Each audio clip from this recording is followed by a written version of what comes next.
नमस्कार मित्रमैत्रिणींनो, घरची चव पल्लवी सोबतच्या एका नवीन व्हिडिओ मध्ये तुमचं स्वागत आहे।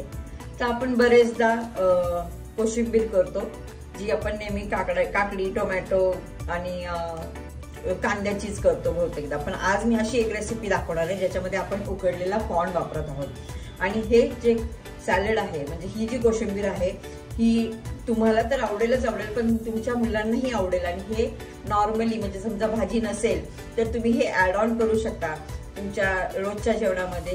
तर ही रेसिपी नक्की करून बघा आणि मला सांगा। तर ह्याच्यासाठी जे लागणारी सामग्री आहे ती आहे आपल्याला जेवढी क्वांटिटी 1 ते 2 कॉर्न जे आहे त्याला मी सोलून घेतलेले, त्याचे दाणे सेपरेट करून उकडून घेतलेले मीठ टाकून।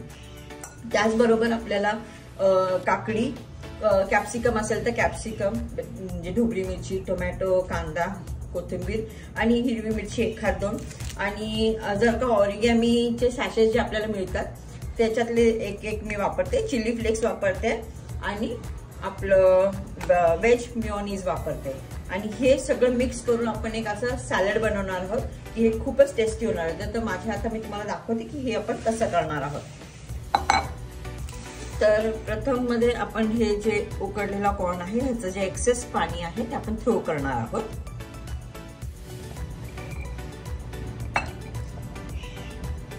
तर उकडलेले कॉर्नचं जे एक्सेस पाणी होतं ते मी ड्रेन करून टाकलेलं आहे। आणि आपण हा आता कॉर्न एका बोल मध्ये आपण मिक्स करणार आहोत। त्याचबरोबर आता आपण ह्याच्या बरोबर जी आपली सामग्री दाखवली होती त्याच्यामध्ये आपण सगळे चिरून घेणार आहोत। कांदा, टोमॅटो, काकडी हे सगळं मी चिरून घेते आणि ह्याच्यामध्ये आपण सगळं ऍड करतो। तुम्हाला कशा पद्धतीने, ह्याच्यामध्ये असं नाही की फक्त कॅप्सिकमच, किंवा तुम्हाला जी कुठली भाजी आवडत असेल ती सुद्धा तुम्ही त्याच्यामध्ये ऍड करू शकता। कारण आपण ह्याच्यामध्ये 1 हिरवी मिरची, काकडी बारीक चिरली आपण, 1 कॅप्सिकम आणि चवीनुसार थोडीशी आपल्याला कोथिंबीर घालायची आणि टोमॅटो। तर ह्याच्यामध्ये तुम्हाला अजून कुठलेही व्हेजिटेबल्स जे तुम्हाला आवडतात ते तुम्ही ऍड करू शकता, किंवा ह्याच्यातनं कुठले आवडत नसतील जसे की कॅप्सिकम वगैरे तर तुम्ही ते काढू शकता। तर आता ह्याला आपण चांगल्यापैकी एकजीव करणार आहोत। सगळे पूर्ण जे व्हेजिटेबल्स आहेत ते एकमेकांबरोबर मिक्स झाले पाहिजे।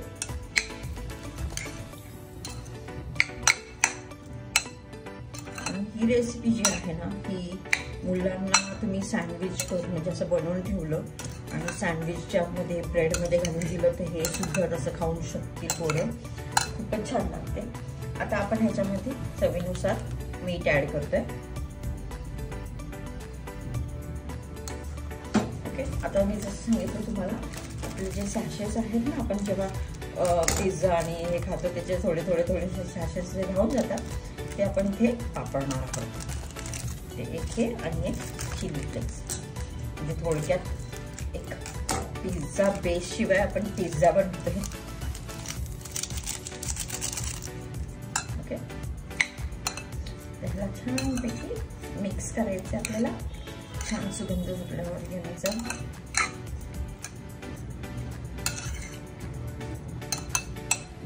येस, आणि आता आपण त्याच्यामध्ये ऍड करणार आहोत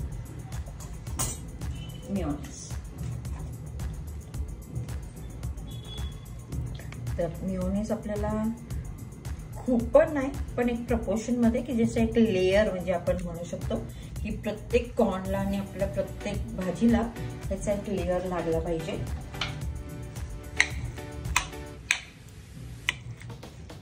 येस, परफेक्ट। म्हणजे नॉर्मली आपण जी दह्याची कोशिंबीर करतो तेव्हा दही कसं प्रत्येक भाजीला लागतं किंवा आपण ज्या सॅलडमध्ये लागतो तशा पद्धतीने हे मिश्रण झालं पाहिजे।